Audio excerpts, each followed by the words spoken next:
स्वागत है आज के इस नई वीडियो में। और आज की इस वीडियो में हम देखने वाले हैं क्लास 10th का सोशल साइंस का मोस्ट इंपोर्टेंट क्वेश्चन, जो कि फाइनल एग्जाम के लिए काफ़ी इंपोर्टेंट होने वाला है। साथ ही साथ यह प्री बोर्ड एग्जाम के लिए भी काफ़ी इंपोर्टेंट होने वाला है, क्योंकि यहाँ से आपको क्वेश्चन देखने को मिल सकता है। तो वीडियो को ज़रा सा भी स्किप मत कीजिएगा। तो इससे पहले कि अगर आप चैनल पर नए हैं तो आप जानते हैं कि चैनल को क्या करना है, सब्सक्राइब करके बेल आइकन को ऑन कर देना है और वीडियो को लाइक कर देना है, क्योंकि मैं ऐसा ही वीडियो आपके लिए लाते रहता हूं। तो चलिए क्वेश्चन की ओर चलते हैं। तो आपका पहला क्वेश्चन है, ज्वारीय ऊर्जा निम्नलिखित में से किस प्रकार का संसाधन है? तो इसका सही आंसर हो जाएगा ऑप्शन नंबर सी, पुनः पूर्ति योग्य संसाधन है। और चलते हैं अगले क्वेश्चन की ओर। तो अगला क्वेश्चन है, श्रीलंका कब एक स्वतंत्र राष्ट्र बना था? यानी कि श्रीलंका को आजादी कब मिला था दोस्तों? तो इसका सही आंसर हो जाएगा ऑप्शन नंबर बी, 1948 ईस्वी में श्रीलंका एक स्वतंत्र राष्ट्र बन गया था। इसका एक ट्रिक है याद करने का, क्योंकि देखिए भारत को आज़ादी मिला था 1947 ईस्वी में, और इसके एक साल बाद श्रीलंका को आज़ादी मिला था। तो इसका सही आंसर हो जाएगा ऑप्शन नंबर बी, याद रखिएगा। और चलते हैं अगले क्वेश्चन की ओर। तो अगला क्वेश्चन है, यूरोप में राष्ट्रवाद का उदय सबसे पहले किस देश में हुआ था? तो इसका ऑप्शन दिया हुआ है, आप देख सकते हैं, लेकिन इसका जो सही आंसर हो जाएगा ऑप्शन नंबर सी, फ्रांस।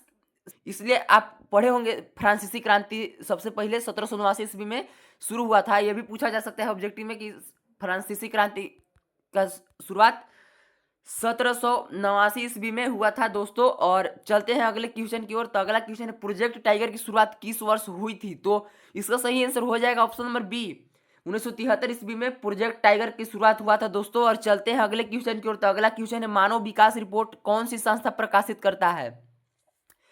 यानी कि ह्यूमन डेवलपमेंट रिपोर्ट कौन सी संस्था प्रकाशित करता है? तो इसका सही आंसर हो जाएगा ऑप्शन नंबर बी, संयुक्त राष्ट्र विकास कार्यक्रम।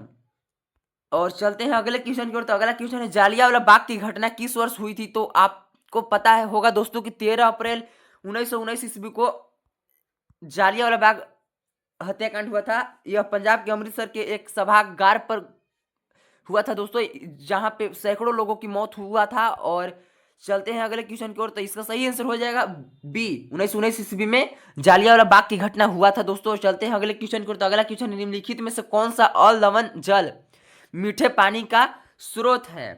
तो इसमें जो वर्षा है इसमें भी मीठा पानी पाया जाता है हल्का दोस्तों, और भूतल यानी कि भूमिगत जल भी, और सतही अपवाह। तो इसका सही आंसर हो जाएगा ऑप्शन नंबर डी, उपरोक्त सभी। नेक्स्ट क्वेश्चन है दोस्तों, संचार के अंतर्गत निम्नलिखित में से कौन सा माध्यम आता है? तो इसमें निजी संचार और जन संचार दोनों आता है। निजी संचार यानी कि प्राइवेट कम्युनिकेशन, ऐसा ही कुछ होगा दोस्तों, लेकिन इसका सही आंसर हो जाएगा ऑप्शन नंबर सी, ए और बी दोनों। और चलते हैं अगले क्वेश्चन की ओर। तो अगला क्वेश्चन है, भारत में किस क्षेत्रक में सबसे अधिक लोग बेरोजगार पाते हैं? तो आपने पढ़ा होगा दोस्तों कि क्षेत्रक 3 प्रकार का होता है, प्राथमिक क्षेत्रक और द्वितीयक क्षेत्रक और तृतीयक क्षेत्रक। तो इसका सही आंसर हो जाएगा ऑप्शन नंबर ए, प्राथमिक क्षेत्रक। और चलते हैं अगला क्वेश्चन की। तो अगला क्वेश्चन है, अंतरराष्ट्रीय मुद्रा कोष की स्थापना कब हुआ था? यानी कि विश्व बैंक का स्थापना कब हुआ था? तो इसका सही आंसर हो जाएगा ऑप्शन नंबर ए, 1944 ईस्वी में दोस्तों। और चलते हैं अगले क्वेश्चन की ओर। तो अगला क्वेश्चन है, निम्नलिखित में से कौन सी एक खरीफ फसल है? तो इसका सही आंसर हो जाएगा ऑप्शन नंबर बी, चावल या धान। यह एक खरीफ फसल है दोस्तों, जो बरसात के दिनों में बोआ जाता है। और चलते हैं अगले क्वेश्चन की ओर। तो अगला क्वेश्चन है, भारत में किस स्तर की सरकार के लिए महिलाओं हेतु सीटों का आरक्षण आवश्यक है? तो इसका सही आंसर हो जाएगा ऑप्शन नंबर सी, स्थानीय सरकार यानी कि पंचायती राज। नेक्स्ट क्वेश्चन है, जेम्स हरग्रीव द्वारा 1764 में आविष्कृत मशीन का क्या नाम था? तो इसका जो मशीन का नाम था स्पेनिंग जेनी मशीन था दोस्तों। तो इसका सही आंसर हो जाएगा सी। तो ये काफी इंपोर्टेंट क्वेश्चन है दोस्तों, इसको जरूर याद रखिएगा। और मैं आपको बता दूं दोस्तों कि वीडियो के डिस्क्रिप्शन में व्हाट्सएप और टेलीग्राम चैनल दोनों का लिंक दिया हुआ है, तो जाइए और वहां से ज्वाइन हुए, क्योंकि जो मैं पीडीएफ करा रहा हूं उसको वहीं पे भेज दिया जाता है। तो और सेकंड चैनल का भी लिंक डिस्क्रिप्शन में दिया गया है, तो वहां से सेकंड चैनल को भी सब्सक्राइब कर ले, क्योंकि उसमें पर भी वीडियो आने वाला है दोस्तों। नेक्स्ट क्वेश्चन है दोस्तों, काली मिट्टी को और किस नाम से जाना जाता है? तो काली मिट्टी को रेगू नाम से भी जाना जाता है दोस्तों, रेगू मिट्टी के नाम से जाना जाता है। और चलते हैं अगले क्वेश्चन की। तो अगला क्वेश्चन है, किसी भी राजनीतिक दल को राष्ट्रीय दल के रूप में मान्यता कौन प्रदान करता है? बीजेपी हो गया, कांग्रेस हो गया, समाजवादी, भाकपा माले, ये सब जितने भी पार्टी हैं दोस्तों, इन लोग एक राष्ट्रीय दल के रूप में मान्यता प्राप्त किया है। तो इन लोग को कौन मान्यता प्राप्त किया है? तो चुनाव आयोग यानी कि election commission of India, Bharat में एक चुनाव आयोग है दोस्तों, वही चुनाव कंडक्ट कराता है। और नेक्स्ट क्वेश्चन है, भारत में ऊर्जा का सबसे बड़ा स्रोत क्या है? तो भारत में सबसे बड़ा ऊर्जा का स्रोत कोयला है, क्योंकि यहाँ पर कोयला काफी ज्यादा पाया जाता है दोस्तों, इसलिए सबसे बड़ा जो स्रोत है कोयला है। पेट्रोलियम तो भारत में बहुत कम पाया जाता है दोस्तों, ये सब तो आपका दुबई, ये सब जगहों पर, मतलब रेगिस्तानी जगहों पर काफी ज्यादा मात्रा में तेल पाया जाता है। और चलते हैं अगले क्वेश्चन की ओर। तो अगला क्वेश्चन है, निम्नलिखित में से कौन सा विनिर्माण उद्योग का एक उदाहरण है? कपड़ा उत्पादन विनिर्माण उद्योग का एक उदाहरण है दोस्तों। तो अब चलते हैं अगले क्वेश्चन की ओर। तो अगला क्वेश्चन है, विश्व व्यापार संगठन की स्थापना कब हुआ था? यानी कि WTO का स्थापना कब हुआ था? तो इसका सही आंसर हो जाएगा ऑप्शन नंबर बी, 1995 ईस्वी में स्थापना हुआ था दोस्तों विश्व व्यापार संगठन की। चलते हैं अगला क्वेश्चन की ओर। तो अगला क्वेश्चन है, दबाव समूह और राजनीतिक दल में मुख्य अंतर क्या है? तो इसका सही आंसर हो जाएगा बी, राजनीतिक दल चुनाव लड़ते हैं और दबाव समूह नहीं लड़ते हैं। और चलते हैं अगले क्वेश्चन की ओर। तो अगला क्वेश्चन है, भारत में लोकतंत्र का मूल्यांकन करते समय सबसे बड़ी सफलता क्या रही है? तो इसका सही आंसर हो जाएगा ऑप्शन नंबर बी, चुनावों को नियमित और स्वतंत्र होना सबसे बड़ी सफलता रही है भारत में लोकतंत्र को मूल्यांकन करते समय। और चलते हैं अगले क्वेश्चन को। तो अगला क्वेश्चन है, पर्सिया में छपाई की तकनीक किसने लाई थी?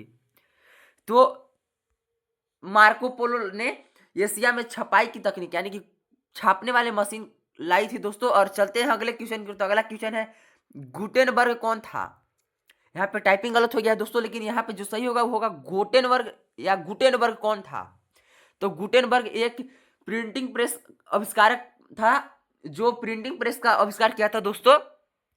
और चलते हैं अगले क्वेश्चन की ओर। तो अगला क्वेश्चन है, मुंबई में पहली सफल सूती कपड़ा मिल कब स्थापित हुआ?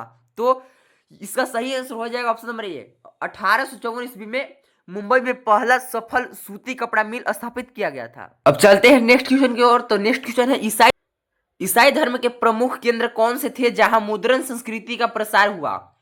तो इसका सही आंसर हो जाएगा रोम और वेटिकन सिटी ईसाई धर्म के प्रमुख केंद्र थे, जहां पे मुद्रण संस्कृति का प्रसार यानी कि प्रचार या प्रसार हुआ दोस्तों। चलते हैं अगले क्वेश्चन की ओर। तो अगला क्वेश्चन है, राष्ट्रीय उपभोक्ता दिवस भारत में कब मनाया जाता है?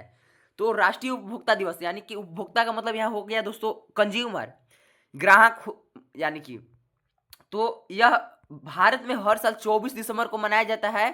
तो अगला महीना में 24 दिसंबर को। नेक्स्ट क्वेश्चन है, उपभोक्ता संरक्षण नियम भारत में कब लागू हुआ?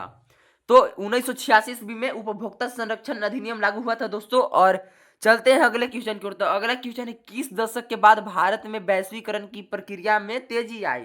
तो 1990 के बाद दोस्तों भारत में वैश्वीकरण की प्रक्रिया में तेजी आई। और चलते हैं अगले क्वेश्चन की ओर। तो अगला क्वेश्चन है, भूमि एक खाली स्थान संसाधन है यानी कि खाली स्थान में क्या भराएगा वो बता रहा है। तो भूमि एक प्राकृतिक संसाधन है दोस्तों, यह गॉड गिफ्टेड है यानी कि इसको कोई मनुष्य नहीं बनाया है। और चलते हैं अगले क्वेश्चन को। तो अगला क्वेश्चन है, बेल्जियम में 1993 में क्या बदलाव किया गया था? तो 1993 में बेल्जियम में क्या बदलाव हुआ था दोस्तों? सामुदायिक सरकार की व्यवस्था की गई थी। और चलते हैं अगले क्वेश्चन की। नेक्स्ट क्वेश्चन है दोस्तों, भारत माता की पहली छवि किसने बनाई थी? तो अब अविंद्रनाथ टैगोर ने भारत माता की पहली छवि बनाई थी दोस्तों। और तो यहाँ पे MCQ समाप्त होता है दोस्तों। और चलते हैं अब सब्जेक्टिव क्वेश्चन की ओर। तो सब्जेक्टिव में 2 नंबर वाला क्वेश्चन में आपका पहला क्वेश्चन है, नवीकरणीय पुनः पूर्ति योग और अनवीकरणीय यानी कि गैर पुनः पूर्ति योग संसाधन में मुख्य अंतर बताइए। यानी कि नवीकरणीय संसाधन और अनवीकरणीय संसाधन में अंतर बताना है दोस्तों। तो इसका उत्तर दिया हुआ है दोस्तों, नवीकरणीय संसाधन वे है जिन्हें भौतिक, रासायनिक या यांत्रिक प्रक्रियाओं द्वारा पुनः उत्पन्न किया जा सकता है, जैसे सौर ऊर्जा यानी कि सूरज का प्रकाश। और अनवीकरणीय संसाधन किसको कहते हैं दोस्तों? जो जिसको बनने में लाखों वर्ष लेते हैं, जो पुनः जल्दी जल्दी प्राप्त नहीं किया जा सकता है, वे सीमित होते हैं यानी कि लिमिटेड होते हैं। जैसे कोयला को अगर आप अभी प्राप्त करते हैं दोस्तों, क्या वो फिर बन जाएगा क्या जल्दी से? नेक्स्ट क्वेश्चन है दोस्तों, सत्ता की साझेदारी क्यों आवश्यक है? यह इंपॉर्टेंट क्वेश्चन है दोस्तों, फाइनल एग्जाम में पूछा जा सकता है। तो इसका उत्तर दिया हुआ है सत्ता की साझेदारी इसलिए आवश्यक है क्योंकि यह संघर्षों की संभावना को कम करता है, लोकतंत्र की आत्मा को जीवित रखती है और राजनीतिक स्थिरता सुनिश्चित करती है। नेक्स्ट क्वेश्चन है दोस्तों, विकास को परिभाषित कीजिए। तो इसका उत्तर दिया हुआ है विकास का अर्थ होता है या विकास का अर्थ है एक ऐसी व्यापक प्रक्रिया जिसमें किसी व्यक्ति या देश की आय में वृद्धि हो, साथ ही जीवन की गुणवत्ता जैसे स्वास्थ्य और शिक्षा में सुधार हो, उसी को विकास कहते हैं। 20वीं सदी के यूरोपीय राष्ट्रवादियों ने स्वतंत्रता और उदारवाद से क्या समझा? तो इसका उत्तर दिया हुआ है उन्होंने स्वतंत्रता का अर्थ कानून के समक्ष समानता और व्यक्तिगत स्वतंत्रता समझा। उदारवाद का मतलब बाजार की स्वतंत्रता और राज्य के नियंत्रणों से मुक्ति था। और चलते हैं अगले क्वेश्चन की ओर। तो अगला क्वेश्चन है आरक्षित वन और रक्षित वन में क्या अंतर है? यह भी काफी इंपोर्टेंट क्वेश्चन है दोस्तों, तो इसको याद जरूर रखिएगा। और चलते हैं इसके उत्तर की ओर। इसका उत्तर दिया हुआ है आरक्षित वन सरकार की अस्थायी संपत्ति होते हैं और ये सबसे मूल्यवान माने जाते हैं। रक्षित वन भी सरकार के नियंत्रण में होते हैं लेकिन इन्हें और अधिक क्षरण से बचाया जाता है, यानी कि खत्म होने से बचाया जाता है। और यहाँ पे 2 नंबर वाले क्वेश्चन समाप्त होते हैं दोस्तों। और चलते हैं 3 नंबर वाले क्वेश्चन की ओर। तो इसमें पहला क्वेश्चन है दोस्तों, सतत पोषणीय विकास क्या है और यह क्यों आवश्यक है? तो इसका उत्तर दिया हुआ है सतत पोषणीय विकास का अर्थ है पर्यावरण को नुकसान पहुंचाए बिना विकास करना, ताकि भविष्य की पीढ़ियों की जरूरतों से समझौता ना हो। यह इसलिए आवश्यक है ताकि संसाधनों का अंधाधुंध उपयोग ना हो और पर्यावरणीय संतुलन बना रहे। और चलते हैं अगले क्वेश्चन की ओर। तो अगला क्वेश्चन है विनिर्माण उद्योग को अर्थव्यवस्था की रीढ़ की हड्डी क्यों माना जाता है? तो इसका उत्तर दिया हुआ है विनिर्माण उद्योग कृषि को आधुनिक बनाकर उत्पादन बढ़ाता है तथा द्वितीयक और तृतीयक क्षेत्र में लोगों को रोजगार प्रदान करता है। यह बेरोजगारी और गरीबी दूर करके राष्ट्रीय आय में वृद्धि करता है। और नेक्स्ट क्वेश्चन है दोस्तों, वियना की संधि 1815 का मुख्य 2 उद्देश्य संक्षेप में बताना है। तो इसका उत्तर दिया हुआ है इस संधि का मुख्य उद्देश्य नेपोलियन युद्धों के दौरान यूरोप में हुए सभी परिवर्तन को समाप्त करना था। इसका लक्ष्य राजतंत्रों को बहाल करना था, यानी कि राजतंत्र को समाप्त करना था और भविष्य में फ्रांसीसी विस्तार को रोकने के लिए एक नई राज्यों की स्थापना करना था। और नेक्स्ट क्वेश्चन है दोस्तों, ऋण के औपचारिक स्रोतों और अनौपचारिक स्रोतों के बीच कोई 2 अंतर स्पष्ट कीजिए, यानी कि 2 अंतर बताना है औपचारिक स्रोत और अनौपचारिक स्रोत के बीच। तो इसका उत्तर दिया हुआ है औपचारिक स्रोत कम ब्याज दर पर ऋण देते हैं और इनकी निगरानी आरबीआई यानी कि रिजर्व बैंक ऑफ इंडिया करता है। औपचारिक स्रोत साहूकार या बिजनेसमैन कोई देता है, यह उच्च ब्याज यानी कि अधिक सूद के साथ, और इन पर कोई सरकारी नियंत्रण का नियम पालन नहीं होता है। जितना मन चाहे उतना ब्याज ले सकते हैं और किसी को सता भी सकते हैं दोस्तों। तो चलते हैं अब अगले क्वेश्चन की ओर। तो अगला क्वेश्चन है भारत में प्राथमिक क्षेत्र क्यों अभी भी सबसे अधिक बेरोजगार प्रदान करता है? तो इससे उत्तर दिया हुआ है प्राथमिक क्षेत्र में प्रच्छन्न बेरोजगारी अधिक है, साथ ही द्वितीयक और तृतीयक क्षेत्र में पर्याप्त रोजगार सृजित नहीं हुए हैं, जिसके कारण अधिकांश लोग अपनी आजीविका के लिए कृषि पर निर्भर हैं।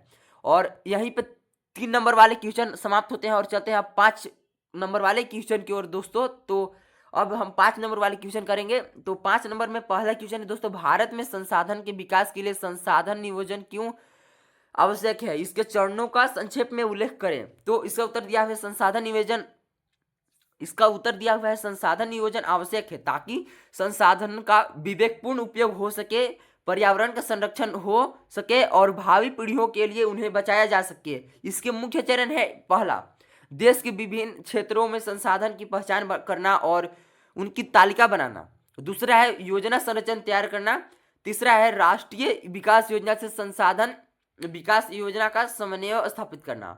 तो यहाँ पे जो 1, 2 और 3 जो पॉइंट है इसको पॉइंट बना के लिखना है दोस्तों। यहाँ पे हम साथ ही लिख दिए हैं। पर चलते हैं और अगले क्वेश्चन की ओर। तो अगला क्वेश्चन है दोस्तों, किसी भी देश के विकास को मापने के लिए आय के अतिरिक्त अन्य कौन से मानदंड महत्वपूर्ण है, स्पष्ट करें। तो इसका उत्तर दिया हुआ है आय के अतिरिक्त किसी देश के विकास के लिए सार्वजनिक स्वास्थ्य, शिक्षा का स्तर और वृद्धि और शुद्ध उपस्थिति अनुपात महत्वपूर्ण है। ये मानदंड लोगों के वास्तविक जीवन स्तर और उनके क्षमता निर्माण को दर्शाते हैं, जो केवल आय से पता नहीं चलता है। तो ये रहा आज का वीडियो दोस्तों। तो चैनल को अभी तक सब्सक्राइब नहीं किए हैं तो चैनल को सब्सक्राइब कर दें और वीडियो को लाइक कर दें ताकि मैं आपके लिए सारे विषयों की तैयारी अच्छा से करा सकूं। और मिलते हैं नेक्स्ट वीडियो में, तब तक के लिए जय हिंद।